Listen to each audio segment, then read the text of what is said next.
sabu ni ɲan kali min kɛ ko muso ni mankan kɛra n'a cɛ ni ɲɔgɔn cɛ muso bɔra ka taa faso kɔnɔ a bɛ wagati jan bɔ e ko kɔfɛ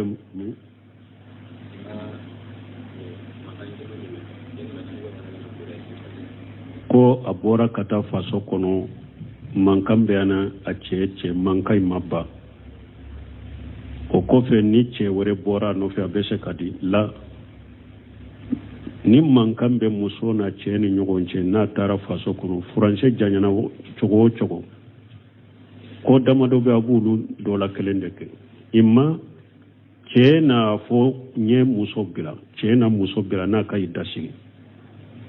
ni i da banna wala cɛ wɛrɛ b'a furu cɛ wɛrɛ b'a ɲini fo cɛ ka bila a ka i da sigi de n'a ka i da banna mɔgɔ wɛrɛ b'a ɲini ou bien ni cɛ ko ne t'a bila muso b'a yɛrɛ kumabɔ sisan n'i tɛ ne bila ka pɛrɛdi i ye nafolo hakɛ min don ne la ou bien i mako bɛ nafolo hakɛ min na n ka bɛn a la n k'a d'i ma i ka ne bila n'a ni cɛ bɛnna nin fana la a ye o nafolo hakɛ ta k'a di cɛ ma cɛ y'a kan bila u b'a fɔ ni ma kumabɔli ni nin fana kɛra a b'a ka i da sigi a y'i da dɔw kɔ komi majabi maliki olu kɔ tusuru kalo bɔ 3 Sheikhul Bun Taymiya ko kuma sahalen ye min ye ni muso y'a kumabɔ de kalo bɔ kɛlɛ ou bien n'a tɛ kalo bɔ ye kalo kɛlɛ tuma bunbaji ye ninnu fila fɔ a ko kuma sahalen ye de kalo bɔ kɛlɛ de mais pour ka bɔ dɔɔnikɛbaw ka ɲɔgɔn sɔsɔ la ni muso ye kalo bɔ 3 n'a y'o sigi o ka ɲi donc n'i yɛrɛ kumabɔ i bɛ kalo bɔ kelen sigi ou bien kalo bɔ 3 i b'o sigi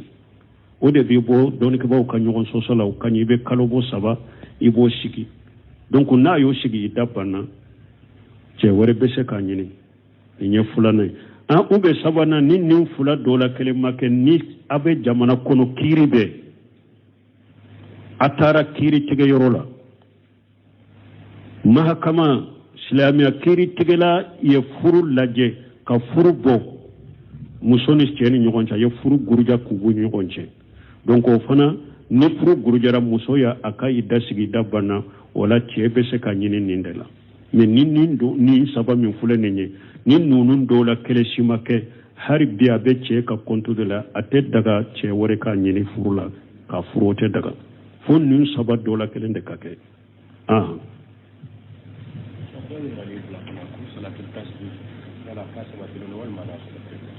bon ko dɔ ko salatu tasbih yala sabatilen ou bien sabatilen ta ɲɛ nin jaabi a siɲa joli joli dɔɔnikɛbaga sabatilen ko salatu tasbih tɛ tiɲɛ ye u ko a sabatilen tɛ ibn Jawzi ale y'a dɔ fil mawdu'at hadisa minnu ye mawdu'u ye ibn Jawzi ye salatu tasbih hadisa farabulu de kan Sheikhul Islam Ibn Taymiyyah majmu fatawa kɔnɔ a ko salatu tasbih ye a ko kadhibun a ko ngalon de don kajibu ala rasulullah sallallahu alaihi wasallam Ibn Taymiyyah ko salatu tasbih hadisa ngalon de ka da ci den na a ko imamu na maliki salatu tasbih hadisa maliku ma ye few a ko u y'a fɔ ahmad ibn hanbala ya tɛgɛ de konko ka bɔ la kan kariya a ma sɔn a ma salatu sai hadisa ahmad ya tɛgɛ de konko ka bɔ a ma sɔn a ma Ibn Taymiyyah ko ngalon don Ibn Sami rahimahullah ɲinin kara salatu tasbih a ko Sheikhul Islam Ibn Taymiyyah ye min fɔ salatu tasbih ka kolo de tiɲɛ a ko ngalon don hadisa ngalon sariya tɛ mɔgɔ k'a kɛ al-lajnatu daima li buhusi limi wal iftai bombaji tumbe ɲɛnamaya la tumbe dɔɔnikɛbaga jamakulu min ɲɛmaya la u sigira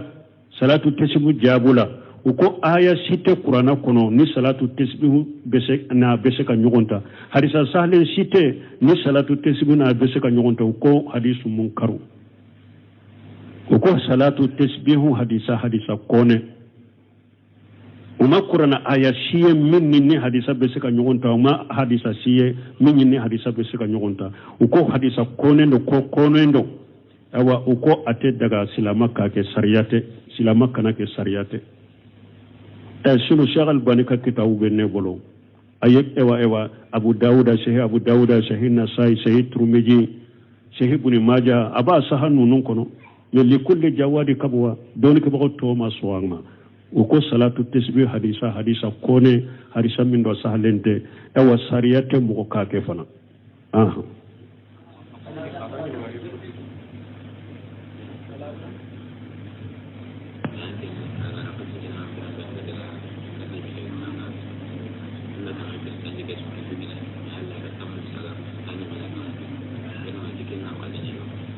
bon kone mogodo echi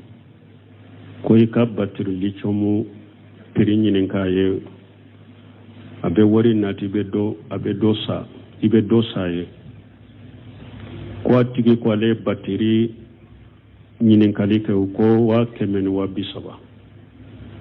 ayo fo wori tigi ye ayo wa kemeni wa bisaba nati aleta le batiri tigi fe batiri tigi ale wa kemen wa bisaba indama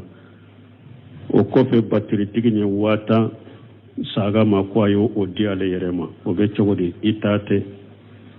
eye wakilu de ye chidende danna ya de dari kai chirade yala ni batirin tum matasa abe wa ta indima wa ta indiri ma mun kama adiri ma chinde kama ine wa ta imbeta ibe wa ta info wori tigi yede aye wa tan saginema aye wa tan di na ko ka garjage do ka na ko ka wori di ba ka wori dama itate ichirade chidon de la ka mogodo ci ko akata jakamina atara jakamina yorola anana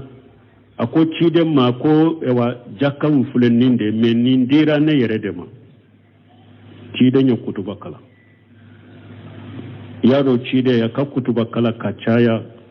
ate tokofo anko darurani hajuni masalaha dedo benen tokofo sino lesrite tokofo ye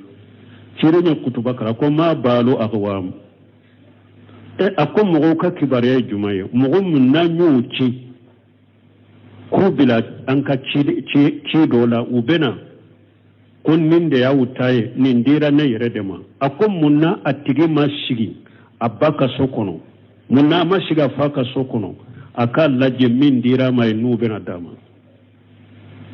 munna amashiga faka sokono abaka sokono min dira makana dama yi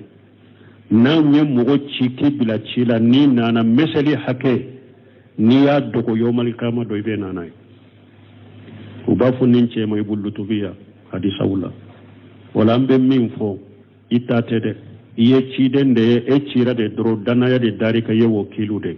watammi sagira donc hari na adira kunya di redema itate parce que adira ni ninchinde e adira ima ninchinde kama donc ale de taye wori tigi de taye aka watay na ire ya toy bolo alhamdulillah na ma toy bolo itate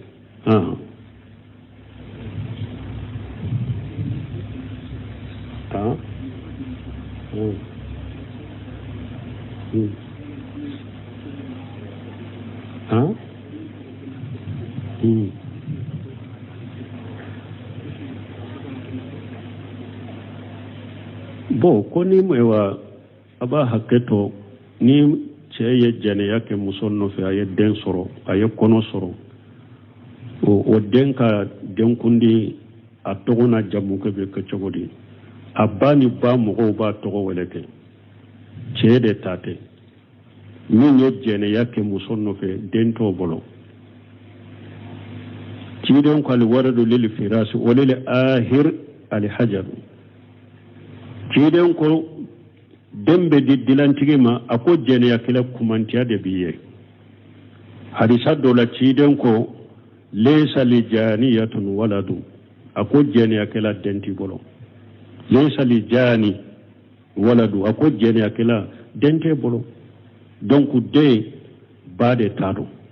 ani bade be nyugon chiyeta bade ba togo kala bade ba ka jammu kala adagara ba mugo ka adon kunde ke ka togo wole ka saga faga ka bonya bumbaji nyinin karan ni naw ako demme sorola nin togo la den nyere ma foike abe dem bonya kala do ka karama de komi den to nyugo denkundi saga be faga aba togo le aba denkundi ke komi denun to nyogo dem ma foike dem be karama de ka bonya de komi denun to ale ma foike junubuta ale law wala taziru wazirata uzra ukhra ala ko lete mo shik wore shika junubu da mo ka bange baga fula minye jeniya ke ba minye jeniya ke junubu be adela ani minye jeniya ke ba no fe junubu be wulude la me foite denyere la ama foike bumbaji ba dela ka ko ciden fule musum minye jeniya ke ye konota anana ciden ma ko ne ye konota jeniya haddu do soro haddu bonna ciden ko ay haddu te sika boylaw dem min bi kono horma de boy hakke de boyew ni aw ñe fara keru si sa dem be sawu ay haddu te boy kade ibe tade ni jigina wakati mi dem boray kono wala ibena haddu be boyla muso intara muso jigine doro aye denyere ni tanana cide makoywa njigina sa haddu bonna parce que sayba muso lu ba fu ka senade ni jungu nyogona kana tawdula ako ciden ka haddu wa ciden ko hari be ay ako dem mako be ka simmiu ako te saka farakeru ka dem to be ta sindi dem made fo den ka bo sinde la peuna mako te simmila haddu be saka boyla ni yedden ka hakke korosilu ba ka hakke korosilte asagira kata denye ka sindi demma fo den tigara ka bo sinna pour toujours muso mba fe ciden ka dara demma ko te sinna atato aye buru tigede do dembolo demba ke ko nyimi pour ciden na do dembe se ka dumuni wore duminte nonoy abora sinna ana nana donc aka ewa toba bola bake kaddu ewa ko ciden ma ko nana ako dembora sila ima ya be dumune ke abora sinna ciden ko harbi ma farakeru ako ayeta muso in ka woli ju wore kana unana ewa ko yen nin demmina akata ka laddo aka nyama ayen nin demmina akata aka laddo aka nyama aka lamu togonye donc muso farakerura donc wala dey min benni la halala bade ba denkune bana kam hode ba denkunde ke wulude ka jammu bala jammu be kala wulude ka togo be kala me chei jene ka chei ode dento de borode tate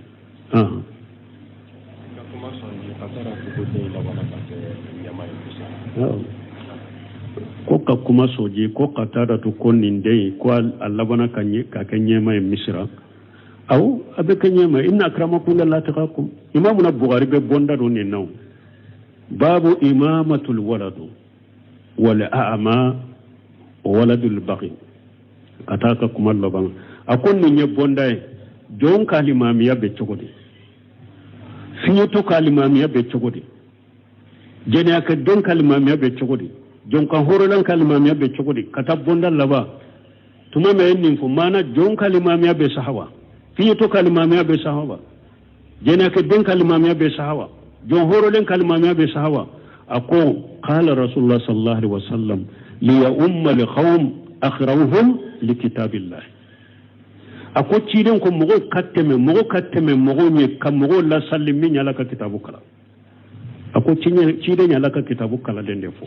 ni jena ke dende kera alanya saranya bagay ale de qur'ana durusi katteme beka ko qur'ana do katteme beka abeka alimami abeka nyema yake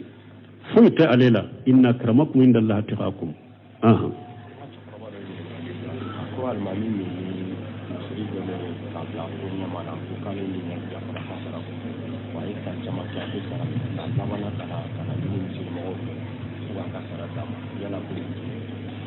bo ni nyinin kalini ndella we do nyinin kan ne na nyinin kalim biranne man ya jabi ko almami do de do tumbe misiri do de kalimami yala abe ko misimo uye sara do joye kalo ko sara kadama ko ayi alayya faraka sarala ko kofe anana nyini fu ko kasarandi ko be chogodi basi tennen ka ke ibasoro wakati me ko ale ya farala la halani chogo ya do tumba bula na abese ka yere na ka demba ya balo chogomi ibasoro siso chogo ya min tumba bula wote tukuni ube folo la kelen de tundo ya wasa do yerebe bolo la bara munun ke ya bese ka baloni o ya wasa do la ka jennunu ko me anana ye sisa ye demba ya ta a desra le yere te se ka bara ke ka fen sur min bari demba ya balo a hatagiran ninma basitaka ukum min kalma miyate sahan ni mo min ko aka nete ke akal mamiye fo kan sarani wori hakedela sinu nete ke akal mamiye wiya hamra bin hanbal ni kanina ko almami ka e walla halay jumay almami min na lebe hakedo de fo ka fon teke akal mamiye fo kan ni hakedi nema ahmad bin hanbal ko jombe sallini almami suku ko fe wal mami tati ala koye wala ne ana ama tremelike ama hakke do fo ko nama ne sara ne de la nete ka kalma mi amo fo aw yere de tunye hakke de joye kalo kalo ayre ya do wasabaye akari lala akunjera ne anana ye sisa imma demba ya chayara bolo ube atumbe bara munu atumbe donu munu so lute so chugune amma ko joran nina akwa kadi basitaka wala aba ka sara dama na amma ko jora ma aba dama donc na tunya sarati de nete sallina wiye fo kan ni hakede di ode tebbe mi awu yere ye min shiga ye pour ka deme atun ko nya fara me anana ye mu hata gilem bala ko atunye mun fa ya di basitaka wala anyo fo ci de nyere tilela ci de nyere kumusu ye munye ala ko ne kele kera ni kanima sorola akatila tila yoruma duru tila yoruma duru nani be tila kele nyogonche duru na fana be tila duru ye o duru na fana be cide na ka demba yama akasa musa kabe me cide nyere de ka fonnan siriya koso atumba be na fakati ni sambe yelema foite surabolo tumanu umar e abubakar kira khalifa aya kam minanta ko beta sugula ni umaru benna ko beta mi akon beta sugula ke akon muminu be nyema e kata sugula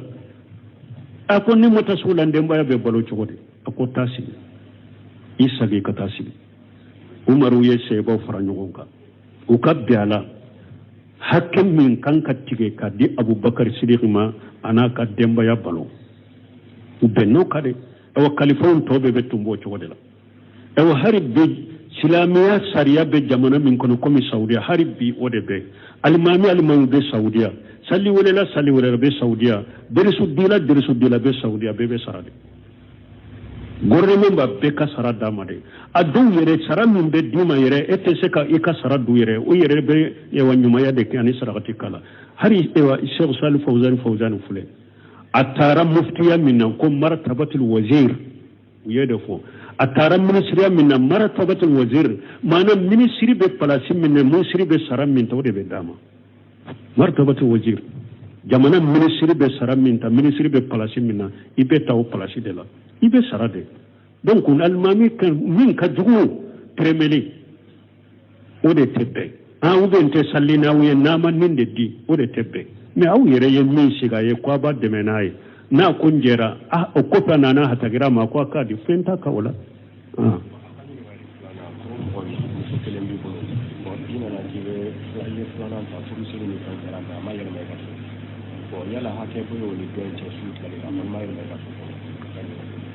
adona na ya mayele makaso ko mo niye muso fulana nyini eye furu siri dona ni muso ye aya fo chogo mi de otea me muso mayelema ikaso kono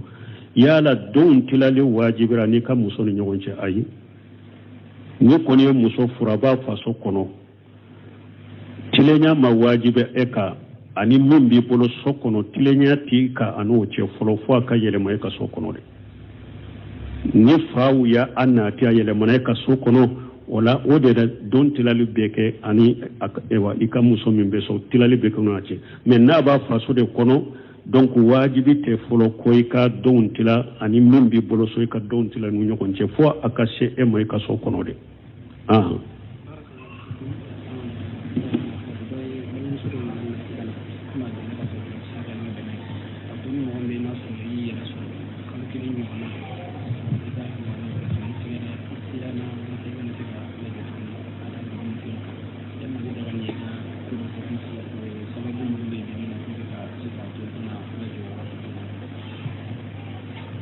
koni mugumi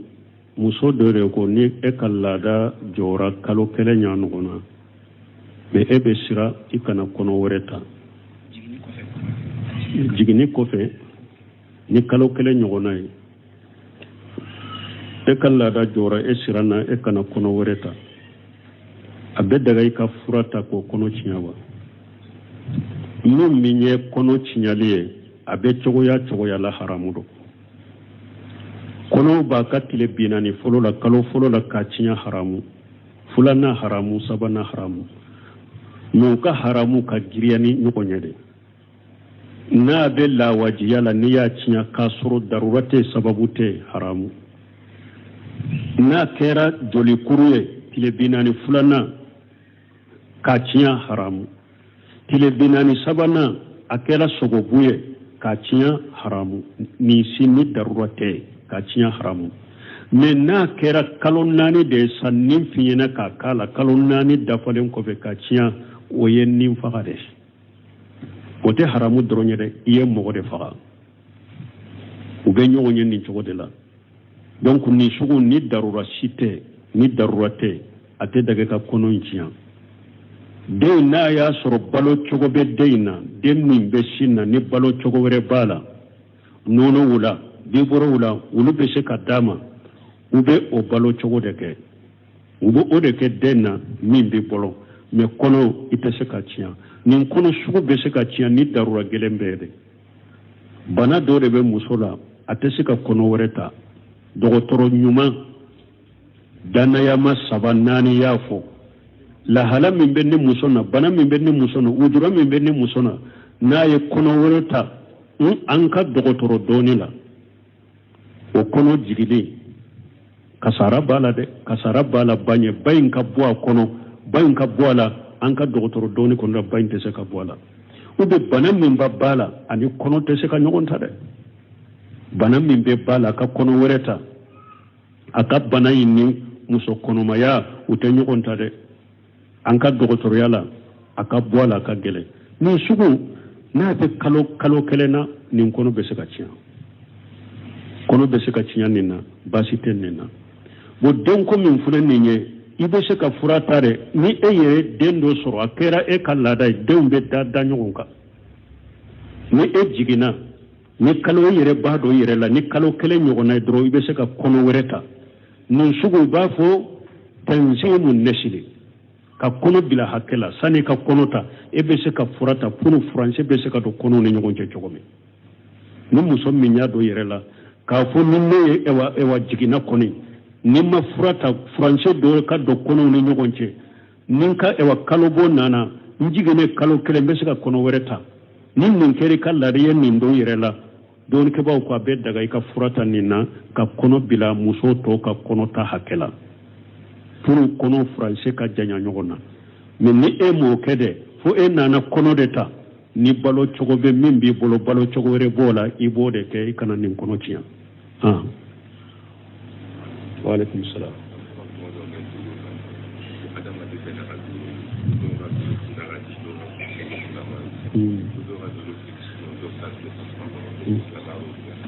bo ko ube ko do me dolo kola ko ba fo hada maden kelen ni ka dolo do ko ba fo do ka dolo kun kadi do ka dolo kun mandi do ka dolo be ji kono do ka dolo be tasuma kono minye haramu ye ninye dolo doni kala dolo kalambagaw dolo kala minye haramu ye na be do mushrikiya kono yote buna bas ko nindema ko ciidan ko man iqtabasa ilma min an-nuzum faqad iqtabasa ilma min ash-shihri jada majada ciidan ko ni mo min nin doni sugu munu fule ni ciidan ko ni mo min nin doni sugu do botto lola akoye dabali bonda dota akoyi kad dabali doni ni kad dabali kebe jidi ni kad dolo doni min sugu min fule ni na jidira kata do be fara ikad dabali da kata donc ninye mushrika de ninye haramu de nin dolo doni sugu min fule ni kuma munu fule ni nonu ye haramu de nonu ye dabali de nonu be do fulan ka fa de kono antamina nonu ka bonda la kitabu tauhid kono subhanakallahumma rabbuna bihamdika ashhadu an la ilaha illa anta astaghfiruka wa atubu ilayk Sabu ni ñaññinen kali min ke ko muso ni man kan kera na ceni ɲɔgɔn cɛ muso bɔra ka taa faso kɔnɔ a bɛ wagati janbɔ e ko kɔfɛ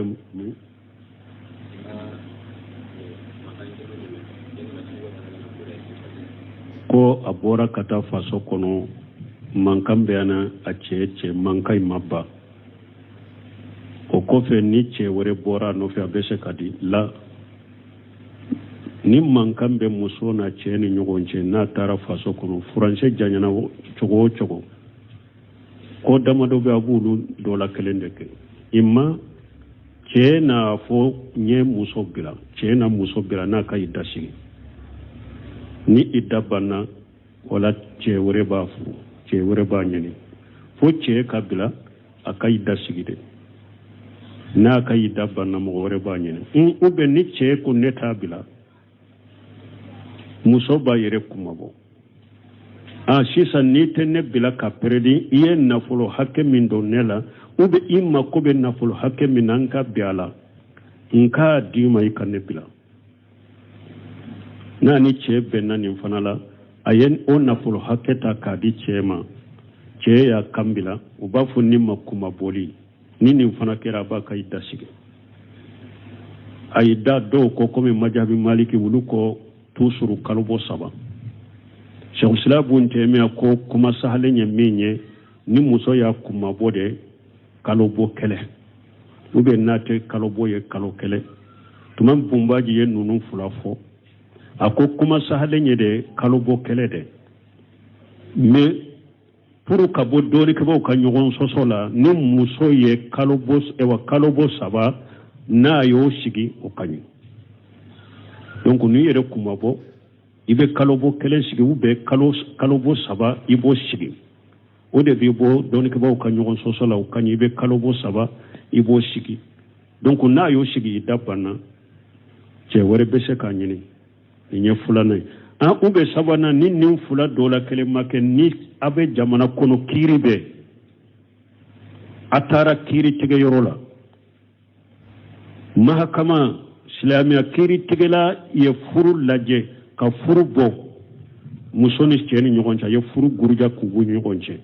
donc o fana ni furu gurujara muso ya a ka i da sigi da banna wala cɛ bɛ se ka ɲini nin de la mais ni saba min filɛ nin ye ni ninnu dɔw la kɛlɛ si ma kɛ hali bi a bɛ cɛ ka compte de la a tɛ daga cɛ wɛrɛ k'a ɲini furu la k'a furu o tɛ daga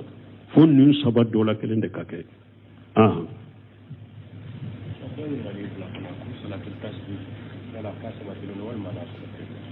bon ko dɔ ko salatu tasbih yala sabatilen ou bien sabatilen tɛ an ye nin jaabi a siɲɛ joli joli dɔɔnikɛbaga sabatilen ko salatu tasbih tɛ tiɲɛ ye o ko a sabatilen tɛ ibnu jawji ale y'a dɔn fil mawdu'at hadisa minnu ye mawdu'u ye ibnu jawji ye salatu tasbih hadisa farabulu de kan Cheikh Islam Ibn Taymiyyah majmu fatawa kɔnɔ a ko salatu tasbih ye a ko kadhibun a ko ngalon de don kadhibu ala rasulillah sallallahu alaihi wasallam Ibn Taymiyyah ko salatu tasbih hadisa ngalon de kada ci den na a ko imamu na maliki salatu tasbih hadisa maliku ma ye few a ko u y'a fɔ ahmad ibn hanbala y'a tɛgɛ de konko ka bɔ a la ka nankariya a ma sɔn a ma salatu sai hadisa ahmad y'a tɛgɛ de konko ka bɔ a ma sɔn a ma Ibn Taymiyyah ko ngalon don Ibn Sami rahimahullah ɲininkara salatu tasbih a ko Sheikhul Islam Ibn Taymiyyah ye min fɔ salatu tasbih ka kolo de tiɲɛ ye a ko ngalon don hadisa ngalon sariya tɛ mɔgɔ k'a kɛ al-lajnatu daima libuhusi limi oliftai bombaji tumbe nyanama yala tumbe doni kibaga jama kulu min nyema yala ushigira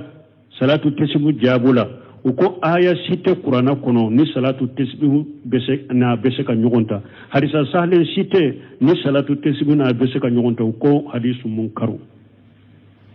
uko salatu tasbihu hadisa kone uma qur'ana aya siye min ni hadisa bese ka nyogonta uma hadisa siye min ni hadisa bese ka nyogonta uko hadisa konendo ko konendo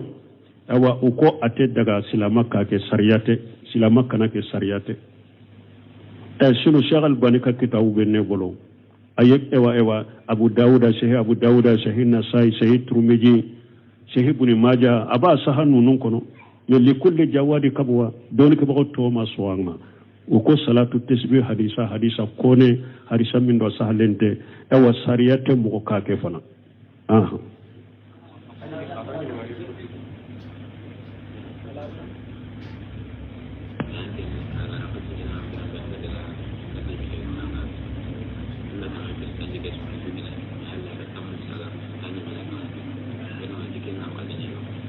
bon kone mogodo echi ko ka batiri lichomu pirinyin kaye abe wori nati abe dosa ye ko tigi ko le batiri nyinin kali ke ko wa kemen wa bisaba ayo fo wori tigi ye ayo wa kemeni wa bisaba nati ale tale batiri tigi fe batiri tigi ale ye wa kemen wa bisaba indama o kofe batiri tigi nye wata saga ma kwa yo odi ale yerema o be chogodi itate eye wakilu de ye chidende danna ya de dari ka ichirade yala ni batirun tum matasa abe wa ta indima wa ta indirima mun kama adirima chinde kama ine wa ta imbeta ibe wa ta info wori tigi yede aye wa tan saginema aye wa tan di na ko ika garjage do ika na ko ika ka wori de ba ka wori dama itate ichira de chidon de la ka mogodo chi ko akata jakamina atara jakamina yorola anana ako chide ma ko ewa jakam fulen ninde me nindira ne yeredema chide nyo kutuba kala yado chide ya ka kutuba kala kachaya ate tokofo anko darurani hajuni masalaha dedo benen tokofo sino lesirite tokofo ye chide nyo kutuba kala ko ma balo akwam ako mogo ka kibare jumaye mogo munna nyuchi kubila anka chido la ubena kun ninde ya utaye nindira ne yeredema ako munna atigi mashigi abaka sokono munna mashiga faka sokono aka laje min dira mai nubena dama munna amashiga faka sokono abaka sokono min dira makana dama ye na nye mogo chiki bila chila ni nana meseli hake ni ya dogo yomal kama do ibe nana ubafu ninche mo ibulutubiya hadisa wala wala ambe minfo itate de iye chiden de e chira de dro danaya de darika ye wakilu de wata min sagira donc hari na adira kunya di redema itate parce que adira ni ninchinde e adira ima ninchinde kama donc ale de taye wori tigi de taye aka watai na ire ya to ibolo alhamdulillah na ma to ibolo itate Ah.